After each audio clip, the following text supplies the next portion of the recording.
السلام علیکم ورحمۃ اللہ وبرکاتہ۔ ان الحمد للہ نحمده ونستعینه ونستغفره ونعوذ باللہ من شرور انفسنا ومن سیئات اعمالنا من يهده اللہ فلا مضل له ومن يضلل فلا هادی له واشهد ان لا الہ الا اللہ وحدہ لا شریک له واشهد ان محمدا عبدہ ورسولہ۔ اصول حدیث کی گزشتہ کلاس تک ہم لوگوں نے یہ معلوم کیا کہ حدیث مقبول کون سی ہے، قابل قبول حدیث کیا کیا ہے۔ تو بات شروع ہوئی تھی حدیث کی قسموں سے۔ حدیث بنیادی طور پر اس کی دو قسمیں بنتی ہیں، ایک ہے راویوں کی تعداد کے اعتبار سے، اس میں دو قسمیں ہیں، ایک ہے متواتر، دوسرا ہے آحاد۔ حدیث کی دوسری قسم ہے سند کی نسبت کے اعتبار سے، سند کہاں تک پہنچتی ہے۔ اس میں بھی چار قسمیں بنتی ہے۔ متواتر، کسی بھی طبقے میں چار اس سے زیادہ ہو تو متواتر، طبقے میں کسی طبقے میں چار اس سے زیادہ راوی ہو اس حدیث کو کہتے ہیں متواتر۔ متواتر کی دو قسمیں تھیں، لفظی اور معنوی۔ لفظ اور معنی دونوں میں یکسانیت ہو، تواتر ہو تو لفظی، صرف معنی میں تواتر ہے لیکن لفظ میں نئی وارڈنگ تھوڑا سا چینج ہے تو متواتر معنوی۔ حدیث آحاد کی تین قسمیں بنتی ہے۔ نمبر ایک، کسی طبقے میں تین ہو تو اس کو کہا جاتا ہے مشہور، کسی طبقے میں دو ہو اس کو کہا جاتا ہے عزیز، کسی طبقے میں ایک ہو اس کو کہا جاتا ہے غریب۔ سند کی نسبت کے حساب سے حدیث کی چار قسمیں بنتی ہے۔ حدیث قدسی جس کی نسبت اللہ کی طرف ہو، حدیث مرفوع جس کی نسبت رسول کی طرف ہو، حدیث موقوف جس کی نسبت صحابی کی طرف ہو، حدیث مقطوع جس کی نسبت تابعی کی طرف ہو۔ پھر ان سب کو ملا کر دو حصوں میں تقسیم کیا جاتا ہے، ایک ہے مقبول، دوسرا ہے مردود۔ مقبول حدیثیں دو ہیں، ایک ہے صحیح، دوسری ہے حسن۔ صحیح اور حسن دو ہی مقبول حدیثیں ہیں۔ پھر صحیح کی دو قسمیں، صحیح لذاتی، صحیح لغیری۔ حسن کی دو قسمیں، حسن لذاتی، حسن لغیری۔ صحیح لذاتی ہی کے اندر 5 باتیں ہوتی ہے، جیسے کہ ہم لوگ اب تک یہ سب پڑھ چکے ہیں۔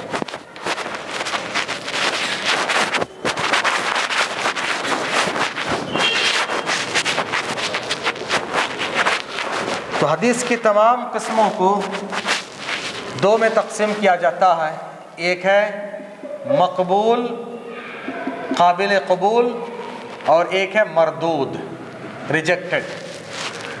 مقبول دو ہے، صحیح اور حسن۔ صحیح کی دو قسمیں ہیں، صحیح لذاتی ہی، صحیح لغیری ہی۔ حسن کی دو قسمیں ہیں، حسن لذاتی ہی، حسن لغیری ہی۔ صحیح لذاتی کے اندر 5 باتیں ہوتی ہیں۔ نمبر ایک، متصل السند، سند ایک دوسرے سے جڑی ہوئی ہو۔ نمبر دو، عادل راوی، نمبر 3 تام الضبط، راوی اسٹرانگ میموری والا ہو. عادل کا مطلب متقی پرہیزگار ہو، جھوٹ نہ بولنے والا ہو اور اپنے مروت کا خیال رکھنے والا ہو، یعنی دیندار، ایک معنی میں دیندار. تام الضبط بہت اسٹرانگ میموری والا ہو، اچھی طرح سے یاد رکھنے والا ہو، یادداشت مضبوط ہو. اگر دماغ سے، دل و دماغ سے روایت کرتا ہے تو بائی ہارٹ ہو، اور کتاب سے روایت کرتا ہے تو کتاب ان کے پاس محفوظ ہو. کیونکہ ضبط کی، کسی چیز کو محفوظ کرنے کی دو قسمیں ہیں: ضبط الصدر، سینے میں محفوظ کرنا، ضبط الکتاب، لکھ کر محفوظ رکھنا. چوتھی چیز معلل نہ ہو، اس حدیث کے اندر کوئی چھپا ہوا عیب نہ ہو، پوشیدہ عیب نہ ہو، علت نہ ہو. پانچویں چیز شاذ نہ ہو، شاذ نہ ہو. تو تین چیزیں ہونا چاہیے پازیٹیو اور دو چیزیں نیگیٹو نہیں ہونا چاہیے. صحیح حدیث کے لیے یہ پانچ چیزیں اچھی طرح سے یاد رکھنا: متصل السند ہو، عادل راوی ہو، تام الضبط ہو، یہ تین چیزیں ہونا ہے. معلل نہ ہو، شاذ نہ ہو، نہیں ہونا. شاذ کا مطلب کوئی ایک ثقہ راوی اپنے سے زیادہ ثقہ کی مخالفت کر دیں، اپنے سے زیادہ اچھے راوی کی مخالفت کر دیں. مثال اس سے پہلے گزر چکی ہے، یہ سب پڑھ چکے ہم لوگ. یہ پانچ شروط جس حدیث میں پائی جائے وہ حدیث صحیح لذاتی ہی، بذات خود صحیح ہے. تو صحیح حدیث ہونے کے لیے یہ پانچ چیزیں ہونی چاہیے. اور اگر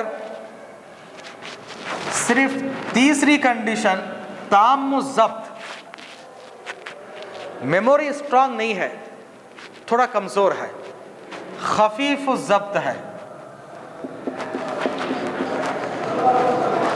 خفیف الضبط، میموری تھوڑی کمزور ہے، باقی سب ٹھیک ہے، تو حدیث کیا ہو جائے گی؟ نہیں، حسن لذاتی ہی. تھوڑی کمزوری میموری میں ہے تو حسن لذاتی ہی. اگر یہی ایک سے زائد سند سے ہو، چین زیادہ ہو، تعدد طرق ہو،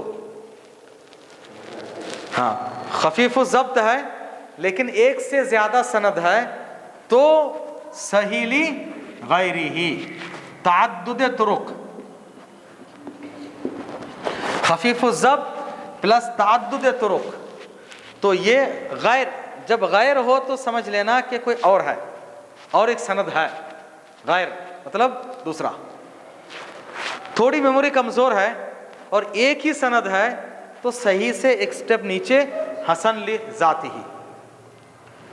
اور اگر اس کو سپورٹ کرنے والا کوئی مل جائے، سپورٹ کرنے والی سند مل جائے تو غیر ہی، غیر کے بیس پر اب صحیح، اپنی ذات سے ہی، اون سے صحیح نہیں ہے، غیر کے بیس پہ صحیح ہے، کسی اور سند کے بیس پہ. تو صحیح لذاتی ہی، حسن لذاتی ہی، صحیح لغیری ہی سب ایک دوسرے سے جڑے ہوئے ہیں.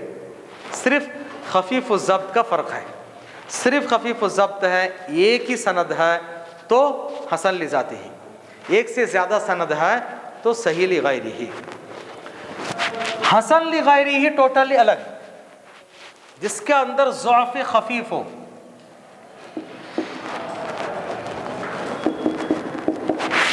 اس سند کے اندر ہلکی سی کمزوری ہے، تھوڑا سا ویکنس ہے، یہ اس سے تعلق نہیں رکھتا، میموری سے نہیں، الگ ہی ہے، سند میں کمزوری ہے.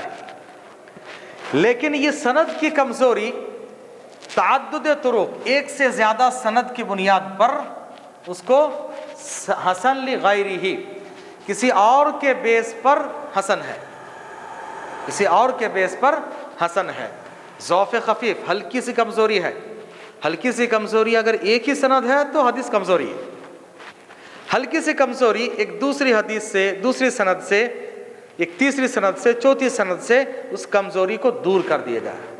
کمزوری کو دور کر دیا گیا ہے تو اب یہ کمزور حدیث سے بڑھ کر حسن لغیری ہی.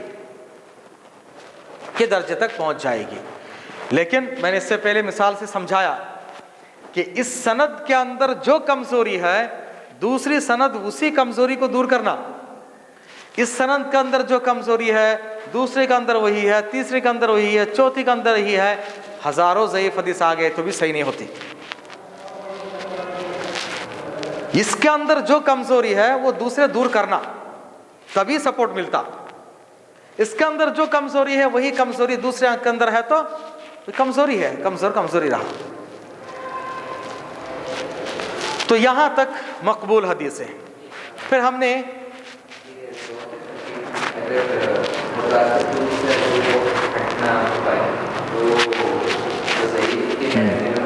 ہاں ضعیف ہے.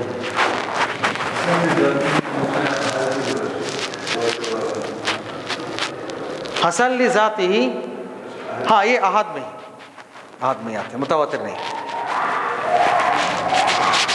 اب اس کے بعد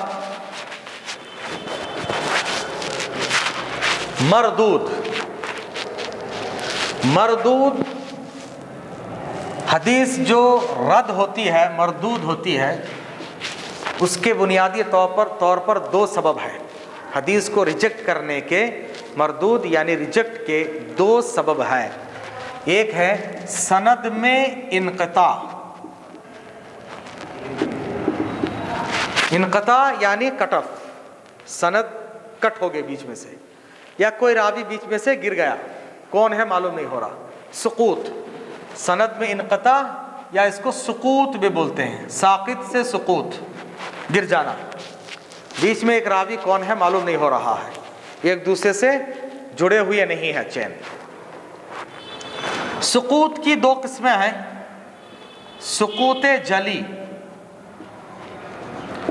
ایک دم کلین سے ہیں, واضح ہیں, جلی صاف طریقے سے معلوم ہو رہا ہے بیچ میں سند کٹ ہو گئی ہے. دوسرا ہے سقوط خفی,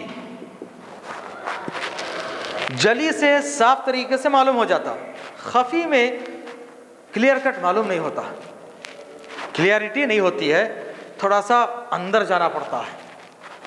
سقوط جلی کی بنیاد پر تقریباً 4 قسمیں بنتی ہے. سقوط جلی, اگر اسٹارٹنگ میں سقوط آ جائے تو ابتدائی سند میں, یا پوری سند نہیں ہے تو معلق. اسٹارٹنگ کی سند نہیں ہے یا پوری سند نہیں ہے تو معلق. صاف معلوم ہو جاتا بھائی یہ نہیں ہے شروع کا, یا پوری سند ہی نہیں ہے. دوسری ہے مرسل, لاسٹ کے سند نہ ہو, تابعی صحابی کو چھوڑ کے ڈائریکٹ نبی سے روایت کر دے تو لاسٹ کے سند نہ ہو, مرسل. تیسری ہے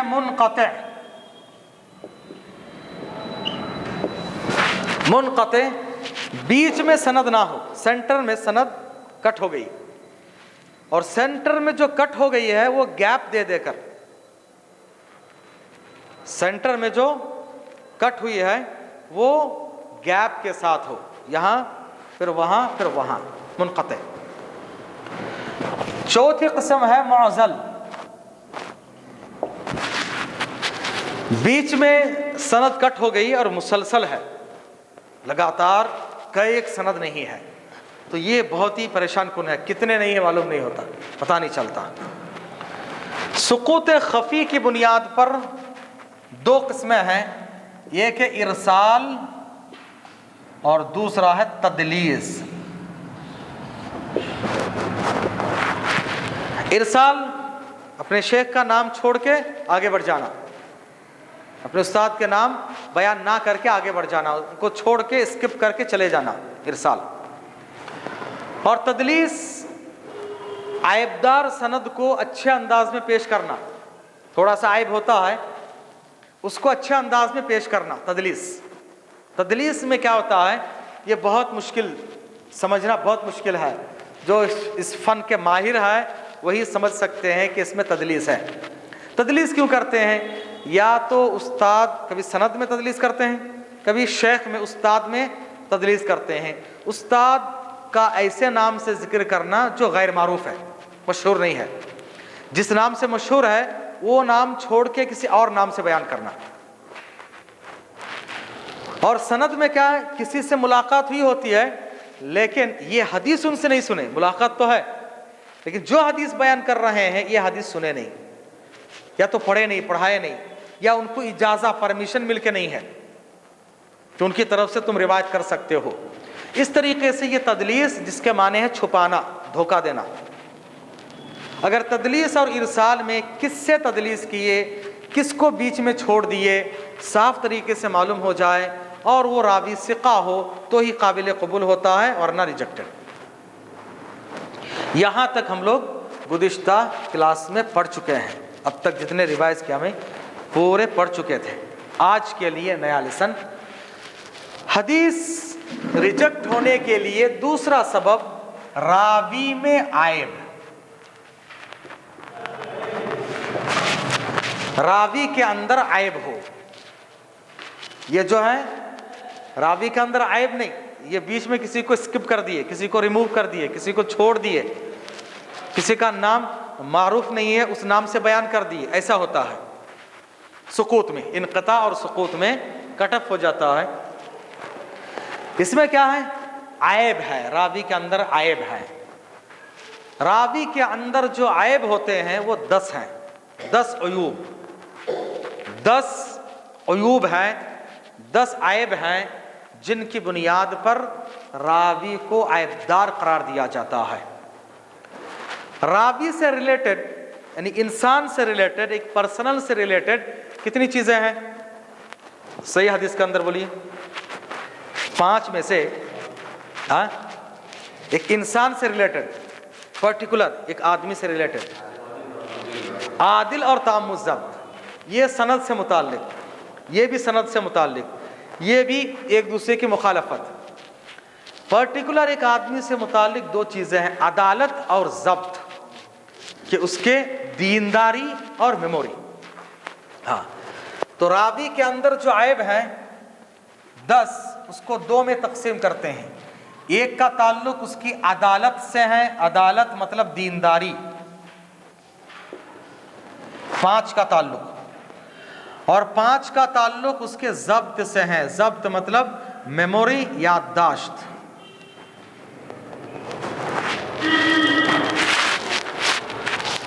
راوی کے اندر جو 10 عیب ہیں, 10 میں سے 5 کا تعلق اس کی دینداری سے ہے اور 5 کا تعلق اس کے میموری سے ہے.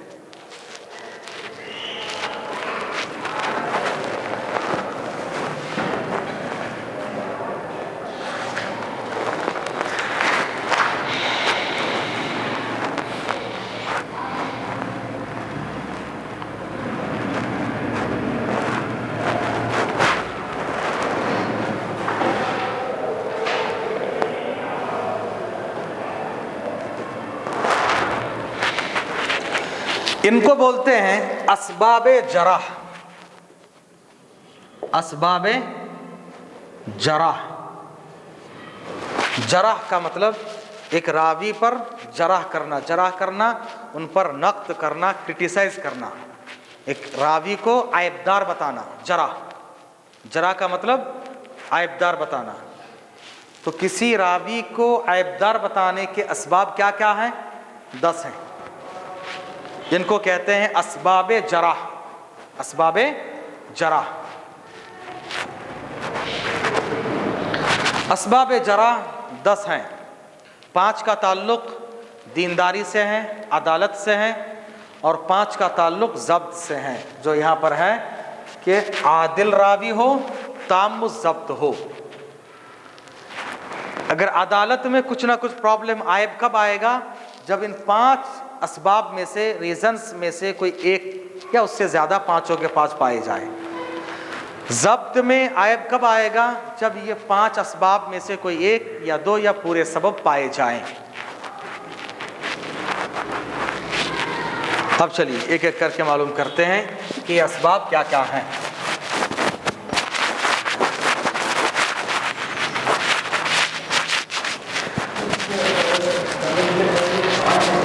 یہ 8 نہیں 10 ہے.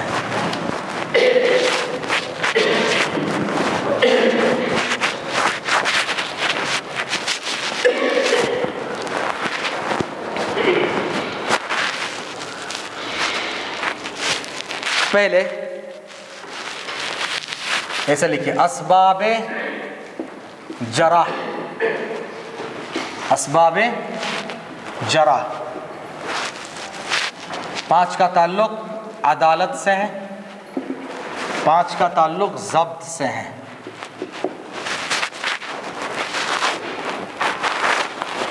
یہ 5 کیا کیا ہے معلوم کر لیں گے۔ 1 2 3 4 5۔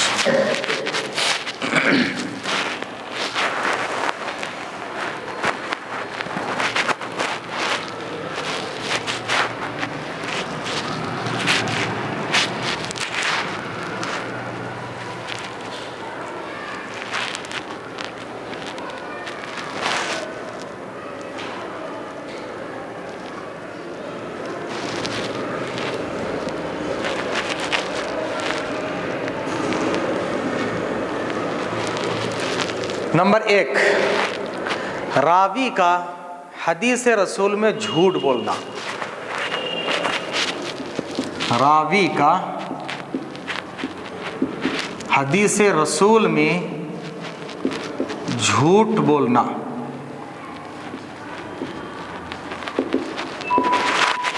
راوی کا حدیث رسول میں جھوٹ بولنا، نبی کے حدیث بیان کرتے ہوئے جھوٹ بولنا، حدیث میں جھوٹ بولتے ہوئے پکڑا جانا، یہ سب سے خطرناک ہے۔ اسباب جرح میں سب سے ٹاپ میں ہے یہ کسی کا اندر اگر پایا جائے پوری طرح سے ختم۔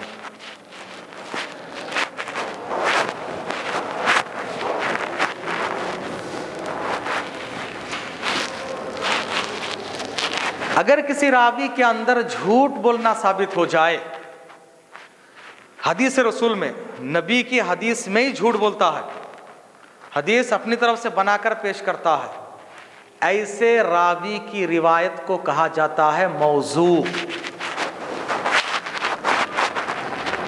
آپ بار بار سنے ہیں موضوع حدیث، موضوع فیبریکیٹڈ، موضوع یہ ایک دم خراب ہے، سب سے ورسٹ قسم ہے کہ حدیث رسول میں کوئی جھوٹ بول دے، حدیث ہی نہیں ہے، جھوٹ بول کے اپنی طرف سے پیش کر دیا، ایسے حدیث کو کہتے ہیں موضوع، کہ راوی کے اندر حدیث رسول میں جھوٹ بولنا ثابت ہو جائے، تو ایسے آدمی کی روایت کو موضوع، تو موضوع مطلب ایک دم جھوٹی روایت۔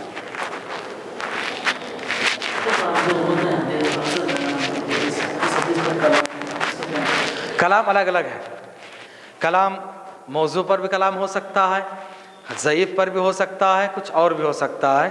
کلام ہے تو مطلب سمجھ لیجئے کہ اس میں یہ ریجیکٹڈ کے لسٹ میں ہے۔ کلام ہے مطلب محدثین نے اس پر کچھ نہ کچھ آبجیکٹ کیا ہے، محدثین کا آبجیکشن ہے۔ حدیث کی اصطلاح میں جب کلام کہا جائے تو مطلب آبجیکشن ہے، اس حدیث میں کچھ نہ کچھ ہے، کوشچن مارک ہے۔ دوسرے نمبر پہ جھوٹ کا الزام لگنا، جھوٹ کا الزام لگنا۔ حدیث رسول میں جھوٹ نہیں، عام بول چال میں جھوٹ بولتا ہے، یا پوری طرح سے جھوٹ بولنا حدیث رسول میں ثابت تو نہیں ہوا لیکن جھوٹ بولنے کا الزام لگ چکا ہے، اس پر جھوٹ بولنے کا الزام لگ چکا ہے، شبہ ہے کہ یہ آدمی حدیث رسول میں جھوٹ بول سکتا ہے۔ دوسرے نمبر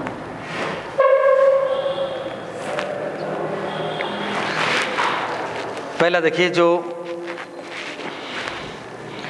جھوٹا یعنی پہلا سبب حدیث رسول میں جھوٹ بولنا، یعنی وہ شخص جو جان بوجھ کر رسول کی جانب جھوٹی بات منسوب کریں، چاہے وہ خود اس کی گھڑی ہوئی ہو یا کسی دوسرے نے گھڑی ہو، اسی طرح سے اس میں وہ شخص بھی داخل ہے جو حدیث بیان کرنے میں غلطی کرتا ہے۔ جب اس پر تنبیہ کی جاتی ہے تو محض عناد تکبر کی بنا پر وہ غلطی سے رجوع نہیں کرتا، غلطی سے رجوع نہیں کرتا ہے، نہیں میں نے کہہ دیا ہاں حدیث ہے، تو اس پر بھی حدیث رسول پر جھوٹ بولنے کا الزام لگے گا۔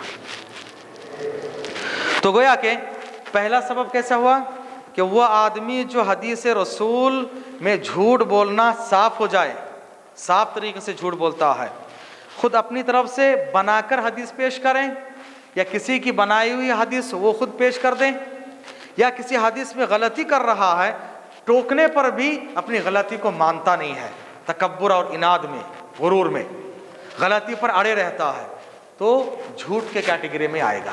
ایسے آدمی کی روایتوں کو موضوع کہا جاتا ہے۔ اور دوسرا ہے جھوٹ بولنے کا الزام۔ کیا مطلب ہے؟ وہ راوی جس پر جھوٹ کا الزام لگا ہو، یعنی ایسے راوی کو کہتے ہیں جو اگرچہ حدیث رسول میں جھوٹ نہ بولتا ہو لیکن عام گفتگو میں جھوٹ بولنے کی عادت ہو، یا ایسی روایت نقل کرنے میں مشہور ہو جو دین کے بنیادی اصول کے خلاف ہو۔ عام طور سے ایسی روایتیں بیان کرتے ہیں جو دین کے بنیادی اصول، قرآن اور آتھینٹک حدیثوں کے خلاف ہے، ہمیشہ ایسی روایتیں روایت کرتے رہتے ہیں۔ اس راوی کے علاوہ اس سند میں کوئی دوسرا شخص ایسا نہ ہو جس پر کچھ شبہ کیا جا سکے، اس طرح کے راویوں کی روایت کو کہتے ہیں متروک۔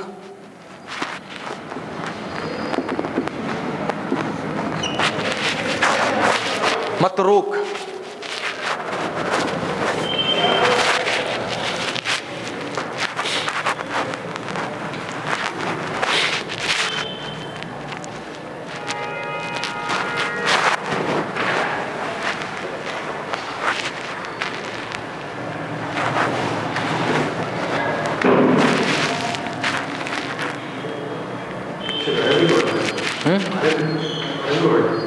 متروک، ہاں عربی ترک سے متروک، یہ موضوع وضع سے، وضع کے معنی گھڑنا، اپنی طرف سے بنانا، وضع موضوع بنائی ہوئی حدیث، متروک چھوڑی ہوئی حدیث، ترک کے معنی متروک، یہ حدیث قابل قبول نہیں ہے، چھوڑ دینا، ریجیکٹڈ۔ لیکن محدثین کی اصطلاح میں جب متروک کہا جائے تو اس کا مطلب اس میں کوئی راوی جس پر جھوٹ کا الزام لگا ہے، یعنی حدیث رسول میں نہ صحیح عام بول چال میں جھوٹ بولنا مشہور ہے، یا جھوٹی روایتوں کو روایت کرنے میں مشہور ہے، دین کے بنیادی اصول کے خلاف ہمیشہ روایت کرتے ہیں اور بولتے ہیں۔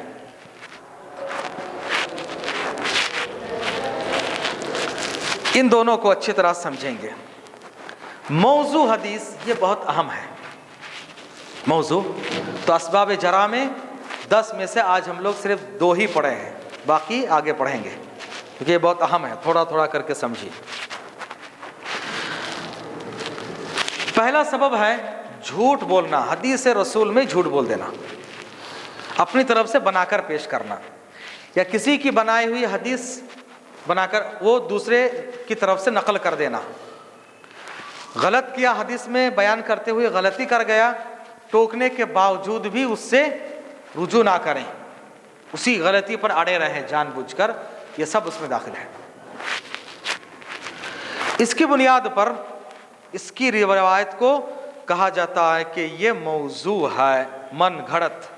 موضوع کا مطلب من گھڑت، اردو میں کہتے ہیں گھڑی ہوئی حدیث یا من گھڑت روایت، فیبریکیٹڈ۔ حدیث اپنی طرف سے بناتے ہیں کیوں؟ حدیث بنانے کے اسباب کیا ہیں؟ یہ بہت اہم ہے، اس کو بولتے ہیں اسباب وضع۔ اسباب وضع، وضع کے معنی بنانا۔ حدیث اپنی طرف سے بنانے کے ریزنز کیا کیا ہیں؟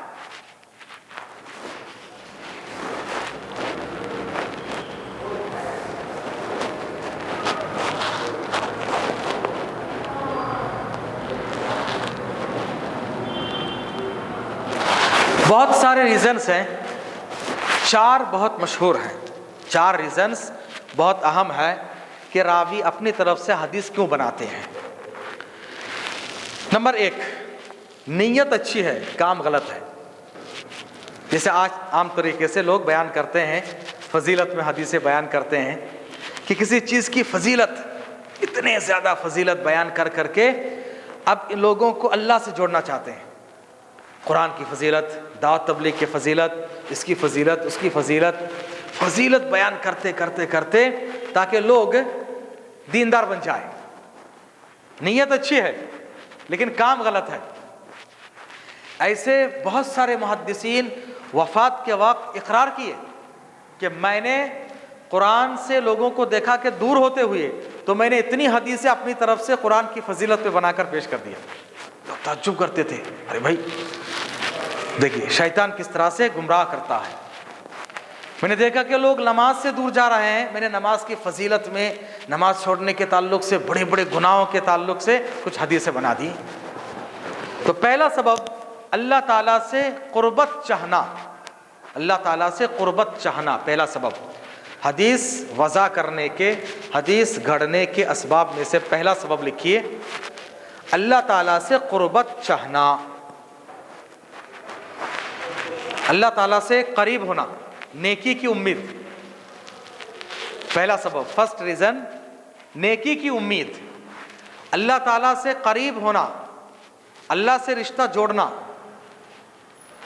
اس کو کیسے چاہے آپ لکھ لیجیے.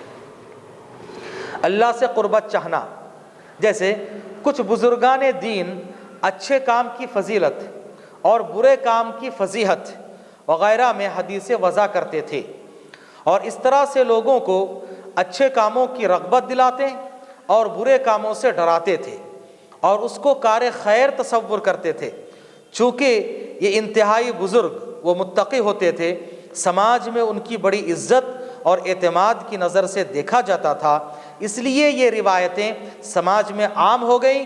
جیسے نوح ابن ابی مریم نے کہا، نوح ابن ابی مریم بہت متقی اور نیک تھے، لیکن انہوں نے باقاعدہ آخر میں اقرار کیا کہ میں نے فلاں فلاں کی فضیلت میں اور فضیحت میں اتنی حدیثیں گھڑ دی ہیں. متقی اور پرہیزگار لوگ جن کی باتوں پر لوگ بھروسہ کرتے تھے. کیوں؟ نیت اچھی تھی، اچھی نیت کہ لوگوں کو دین کی طرف بلاؤ، لیکن یہ غلط ہے. نیت اچھی ہے لیکن کام غلط ہے. لیکن اللہ نے اس کی حفاظت کی ذمہ داری لی. بعد کے محدثین اس کو پہچان لیے، نہیں اس میں اس کی کوئی سند میچ نہیں ہو رہی ہے، اس میں تو اپنی طرف سے گھڑے لگ رہا ہے. انہوں نے تو حدیث کہا کہ میں نے ان سے سنا، انہوں نے تو بیان ہی نہیں کیا، بعد میں پتہ چل گیا. تو دیکھیے آج بھی کتنے لوگ حدیث فضیلت میں جائز ہے بھائی، شروع کر دیے. اعمال کے فضائل، صدقات کے فضائل، زکوٰۃ کے فضائل، اس کے فضائل فضائل فضائل، اتنی فضیلتیں، اللہ اکبر. جس کی بہت بڑی بڑی فضیلتیں ہو، سمجھ لیجئے کہ آنکھ بند کر کے کہیے کہ حدیث ضعیف ہے. عام طور سے ایسا ہوتا ہے، بڑی بڑی فضیلتیں. تو یہ ایک مقصد کہ اللہ تعالیٰ سے قریب ہونا، لوگوں کو دیندار بنانا، قرآن سے جوڑنا، نماز سے جوڑنا، اس مقصد کے لیے فضیلتوں کو بیان کرنا جو کہ حدیث میں نہیں ہے. یہ پہلا سبب ہے. دوسرا سبب عصبیت، دل میں کسی کی دشمنی اور اپنی چیز کی تائید کرنا. جیسے حنفی اور شافعی، اب احناف کے لوگ شوافع کے خلاف حدیث بنا لیے، شوافع احناف کے خلاف حدیث بنا لیے، یا اپنے مسلک کی تائید میں، اپنے چاہنے والے اپنے اماموں کی تائید میں حدیث بنا لیے اور ان کے خلاف. ایسے بہت مشہور ہے کہ امام ابو حنیفہ کی فضیلت میں حدیث بنا لیے کہ سراج امتی ابو حنیفہ، میری امت کے چراغ ابو حنیفہ. اب ابو حنیفہ کی فضیلت میں حدیث بنا لیے، اور کتنی فضیلتیں آپ کبھی سنیں تو ان لوگوں سے تو پتہ چلے گا، ایسی فضیلتیں دنگ رہ جائیں گے آپ.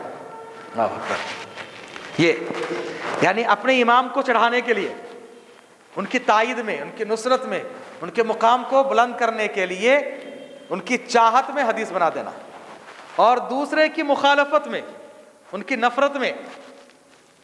بعض لوگوں نے امام شافعی رحمہ اللہ نعوذ باللہ ان کے خلاف ایسی حدیث گڑھ دیے. کہا کہ میری امت میں، نبی نے فرمایا، نعوذ باللہ نبی نے فرمایا نہیں، کہ میری امت میں ایک ایسے آدمی آئیں گے اضر من ابلیس اسمہ محمد ابن ادریس، جو ابلیس سے خطرناک ہے اور ان کا نام محمد بن ادریس الشافعی ہے. نعوذ باللہ، کتنی بڑی بات ہے. تو ایسے عصبیت کسی کے خلاف میں اور اپنے مسلک کی تائید میں، اپنے مسلک، مذہب اور امام کی تائید میں حدیثیں بنا دینا، اور دوسروں کے خلاف بہت سارے متعصبین، دینی، قومی، لسانی، علاقائی، اپنے دین، اپنے مسلک، قوم، اپنے قوم پرستی ہے تو اس میں کچھ لوگ بنا دیے حب الوطن من الایمان، وطن سے محبت کرنا ایمان کی علامت ہے. اب ان کو کسی کو وطن بہت پسند ہے، بنا دیا حدیث، یہ بنی ہوئی حدیث ہے، موضوع حدیث ہے، گھڑی ہوئی حدیث. اس طرح سے کسی کو کوئی چیز پسند ہے تو وہ فائدہ حاصل کرنے کے لیے حدیث بنا دیتے. تو قومی، لسانی، کسی کو کوئی لینگویج پسند ہے، اس لینگویج کی فضیلت میں حدیث بنا دیے. ایسا علاقائی، کسی کو کوئی علاقہ پسند ہے، اس علاقے کے بارے میں فضیلت حدیث بنا دیے، فلاں علاقے کی یہ فضیلت ہے. ایسا ہو جاتا ہے. اس کی بنیاد پر حدیثیں گھڑتے تھے. خاص طور سے شیعان علی سب سے پہلے حدیث رسول میں جھوٹ بولنے والا، سب سے پہلے حدیث رسول میں جھوٹ بول کر اپنے مسلک کی تائید میں اور دوسروں کے خلاف میں جو حدیث بنایا وہ ہے شیعوں کا بانی پکا یہودی عبداللہ بن سبا. اس کا نام ہے عبداللہ بن سبا.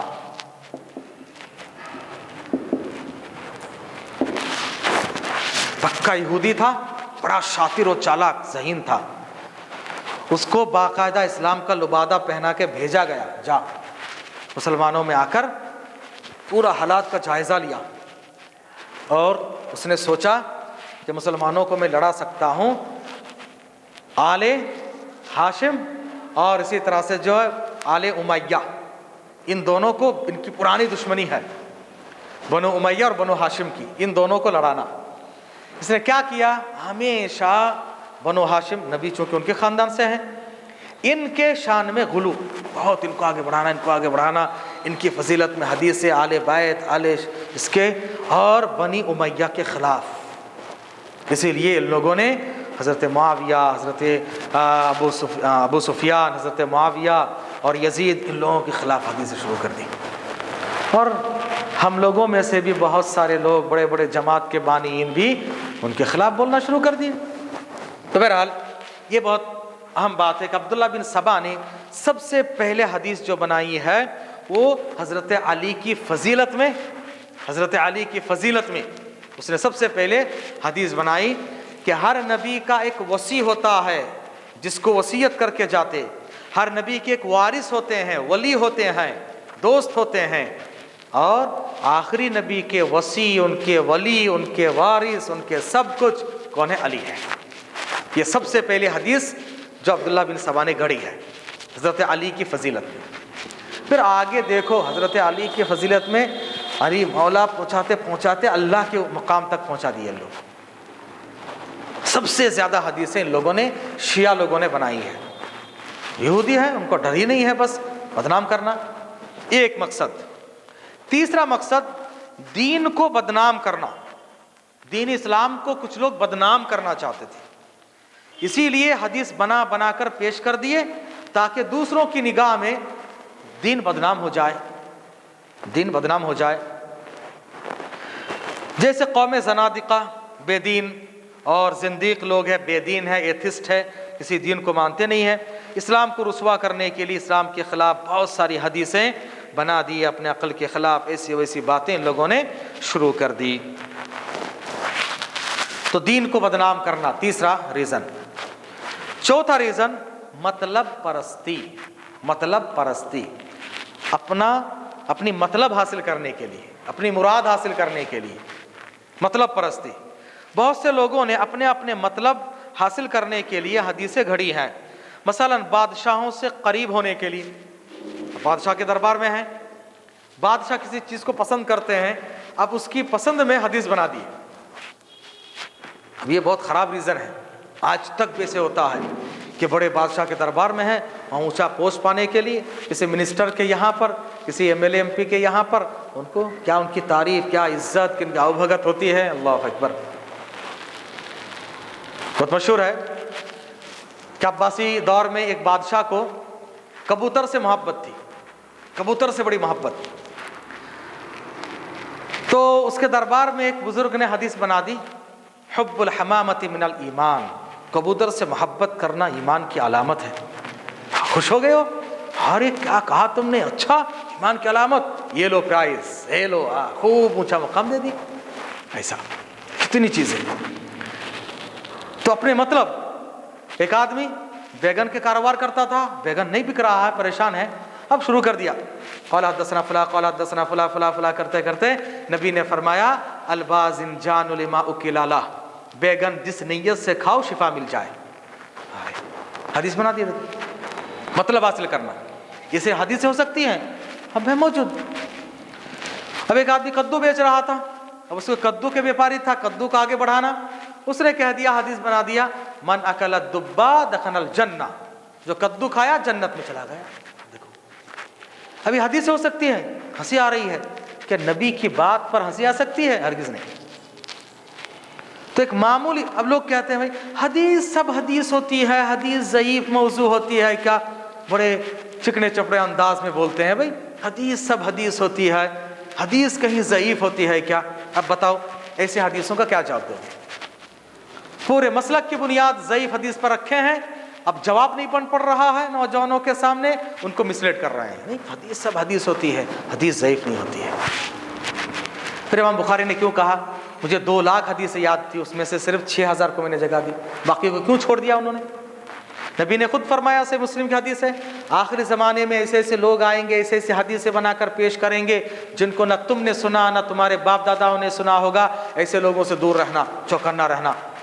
نبی نے فرمایا جس نے میری طرف ایک حدیث کو منسوب کیا اس نے جہنم میں اپنا ٹھکانہ بنا لیا. کیوں؟ مطلب ہے ایسے ہو گئے. صحابہ کہتے ہیں ابن عباس کہ ایک زمانہ تھا حدیث کے نام پر ہم کام چھوڑ کے بیٹھ جاتے سننے کے لیے، بعد میں لوگوں نے جب کچا چٹا سب بیان کرنا شروع کر دیا، ہم لوگ صرف انہی چیزوں کو لیتے جو ہمیں معلوم ہے، باقی کو چھوڑ دیتے. کیوں بھائی؟ یا نبی کہہ رہے حدیث ضعیف ہو سکتی ہے، صحابہ کا یہ منہج تھا، تابعین کا یہ طریقہ تھا، محدثین نے اسی لیے باقاعدہ صحیح ضعیف کی تمیز کی ہے. یہ سب بیکار میں اتنی محنت ہے کیا؟ آج بڑے زور سے کہتے ہیں حدیث سب حدیث ہوتی ہے، بھائی حدیث ضعیف ہوتی ہے کیا؟ اتنی غلط بات ہے. تو اس طریقے سے ہم لوگ معلوم کر سکتے ہیں. اب حدیث بنائی گئی، بنائی ہوئی حدیث کیسے معلوم ہونا؟ یہ حدیث انہوں نے بنائی ہے، کیسے معلوم کرنا؟ اس کے لیے دیکھیے، ایک تو بنانے والے خود اقرار کریں، جیسے نوح ابن ابی مریم نے اقرار کیا کہ میں نے قرآن کی فضیلت میں، اس کی فضیلت میں اتنی حدیثیں بنائی، اس کے اقرار سے پتہ چل جائیں. یا نہیں تو محدثین اشارے کنایے سے ان کے پاس جو رولز ہیں، فارمولے ہیں، ان پر رکھ کر معلوم کر لیتے ہیں کہ ملاقات نہیں ہوئی. اس طریقے سے ہم لوگ جو موضوع حدیث ہیں ان کو معلوم کر سکتے ہیں. اور اس فیلڈ میں، اس میدان میں، اس ٹاپک میں بہت ساری کتابیں ہیں. ابن الجوزی کے الموضوعات، ایک صاحب بڑے زور سے تقریر کر رہے تھے، کرتے کرتے بہترین حدیث سنا کر اس کو ابن الجوزی نے الموضوعات میں روایت کیا ہے. ارے بھائی، موضوعات کا مطلب پورے موضوع حدیث کے یہ ہے. اب ابن الجوزی نے بیان کہاں؟ موضوعات میں. موضوعات بولے تو پورے موضوع حدیثوں کا جو نسخہ ہے، موضوع کی پلورل ہے موضوعات. ایسے بہت سارے محدثین نے موضوع حدیثوں کے ایک جگہ پر جمع کیے، جیسے صحیح کو جمع کیے. تو موضوعات کے ٹاپک پہ بہت ساری کتابیں ہیں، ان کو دیکھنے سے ہم لوگ معلوم کر سکتے ہیں. تو آج ہم نے زیادہ فوکس کیا ہے اسباب جرح. 2 طرح کے ہیں، عدالت اور ضبط. اس سے تعلق رکھنے والے 5، اس سے تعلق رکھنے والے 5 میں سے 2 معلوم کیے. ایک تو راوی کا حدیث رسول میں جھوٹ بولنا، جھوٹی روایتیں بیان کرنا، تنبیہ کرنے کے باوجود بھی نہ ماننا. اور دوسرا ہے کہ حدیث رسول پہ جھوٹ تو نہیں بولتا لیکن جھوٹ کا الزام لگا، اس کو کہتے ہیں متروک. اور یہ ہے موضوع. موضوع حدیث کیوں وضع کرتے ہیں؟ 4 اسباب میں نے بیان کیا، اور بھی ہو سکتے ہیں. حدیث موضوع کو ہم کیسے معلوم کر سکتے ہیں؟ حدیث موضوع کو معلوم کرنے کے لیے یا تو بنانے والا خود اقرار کر لے یا نہیں تو اقرار کی جگہ پر تلاش کر کے نکالا جائے. باقی انشاءاللہ نیکسٹ کلاس میں پڑھیں گے. سبحانک اللہم وبحمدک اشہد ان لا الہ الا انت استغفرک و اتوب الیک.